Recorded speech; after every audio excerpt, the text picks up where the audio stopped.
Balik lagi sama gue di channel Uncle Jo. Selamat berbuka buat teman-teman yang lagi berbuka puasa.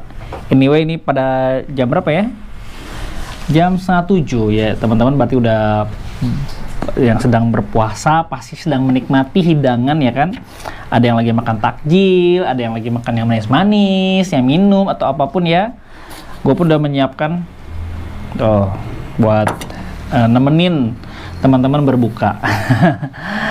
Gue ada pertanyaan menarik nih dari Wulandari. Ya, Wulandari. Oke, ini dia nih. Nah, ini pertanyaan yang bagus banget. Gue suka sekali pertanyaan ini. Makanya gue akan bikin video khusus buat ngebahas ini karena ini panjang nih. Oke, Uncle.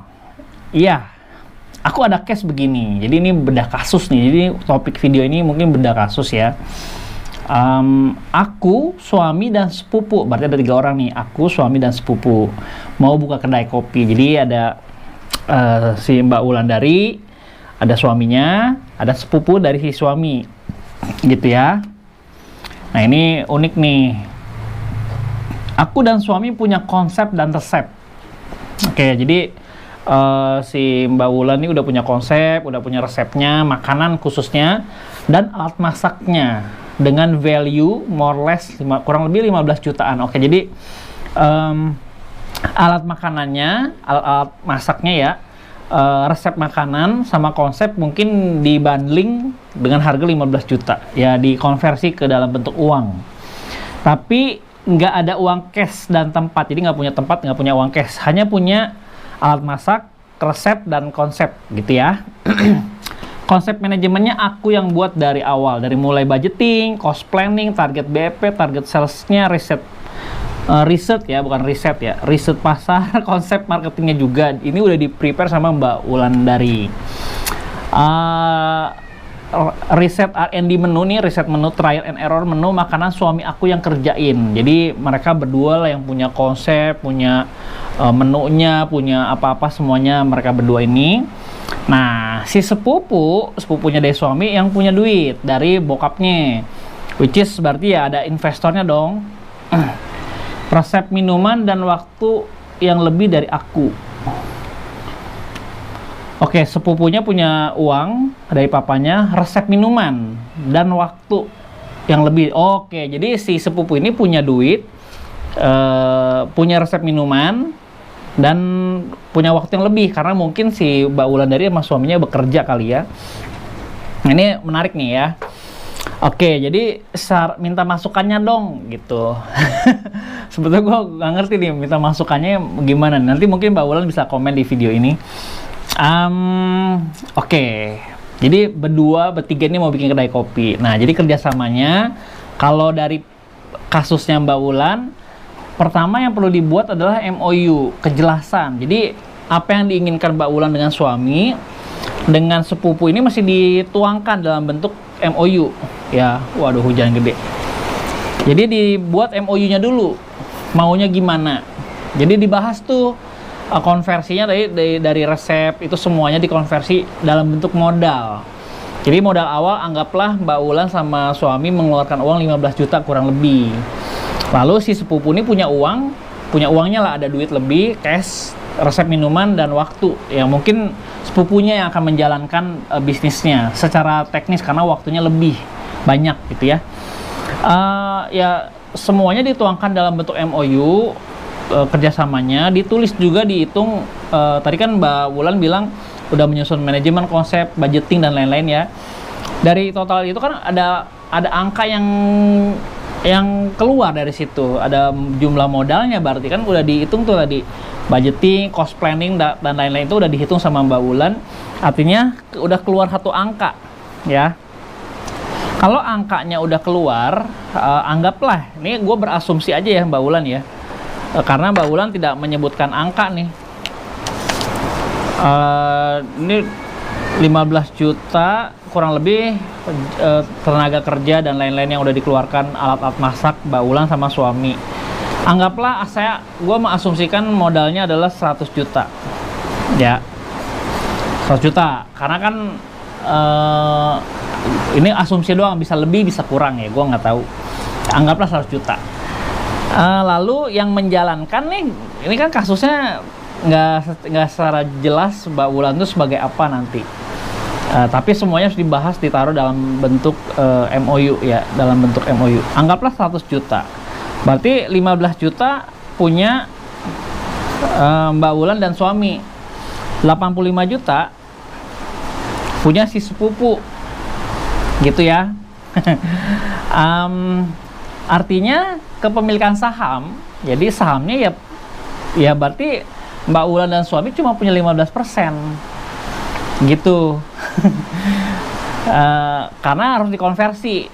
Kok kecil banget Uncle? Ya sekarang resepnya, konsep itu dituangkan dalam bentuk jasa aja, dihitung gitu secara profesional. Misalkan saya ngatur semua setup dan lain-lain, angkanya 50 juta gitu, plus resep makanan, plus alat masak. Berarti dia punya, kalau modalnya 100 juta, berarti dia punya 50%. Jadi Mbak Wulan harus dikonversi dulu semuanya dalam bentuk uang. Gitu ya, baik itu jasa ngebikin BEP, budgeting dan lain-lain, itu berapa angkanya gitu ya. Alat-alat semuanya tadi kalau dibilang 15 juta ditambah kemampuan Mbak Wulan punya konsep, punya rencana dan lain-lain, perencanaan, dituangkan atau dikonversi dalam bentuk uang. 15 juta tambah 20 juta misalkan.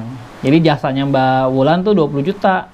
Berarti Mbak Wulan keluar uang ya secara tidak langsung 35 juta. Oke. Ya udah, berarti kalau modalnya 100 juta, Mbak Wulan berarti keluar dalam bentuk tenaga dan alat masak tadi 35 juta. Lalu si sepupunya keluar uang berapa? Keluar uangnya 65 juta. 65 juta gitu. Jadi kepemilikan sahamnya 35%, 65%. Kayak gitu jadinya.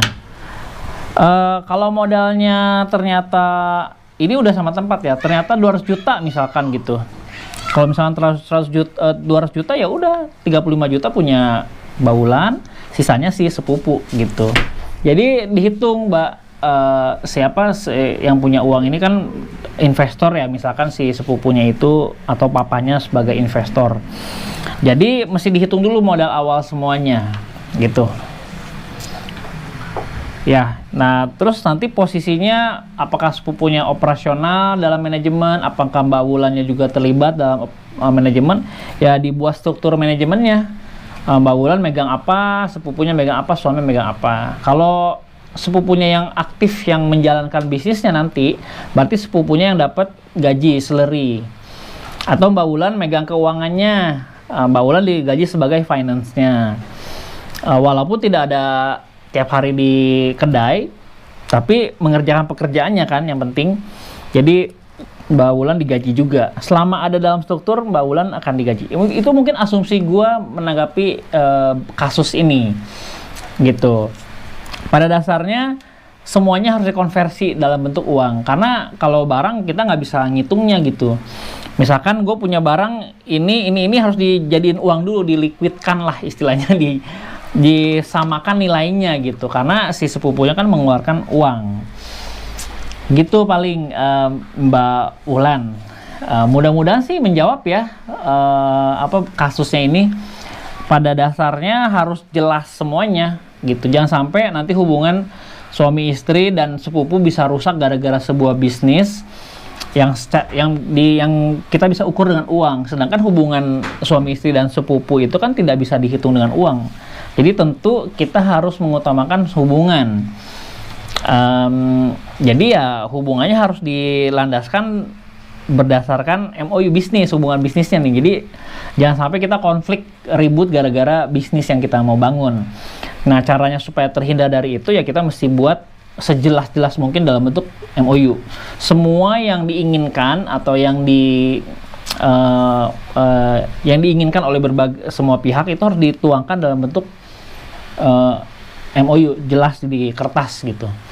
Supaya supaya menghindari hal-hal yang kemungkinan terjadi di kemudian hari gitu. Misalkan ternyata sepupunya yang handle kedainya tapi nggak pernah datang ke kedai, nah itu kan jadi problem tuh. Tapi di awal dipercayakan menghandle kedai karena dia waktunya berlebih. Tapi ternyata pada kenyataannya nggak pernah datang ke kedai gitu. Nah itu perlu dibuat sejelas mungkin. Apakah jam kerjanya ada jam kerjanya atau gimana gitu. Dibuat aja di awal. Jangan di tengah-tengah bikinnya, harus di awal semuanya. Jadi nanti ketika ada friksi ataupun dispute ya, perbedaan pendapat di tengah jalan, balik lagi ke yang awal kita buat secara hitam atas putih gitu. Semoga menjawab Mbak Wulan.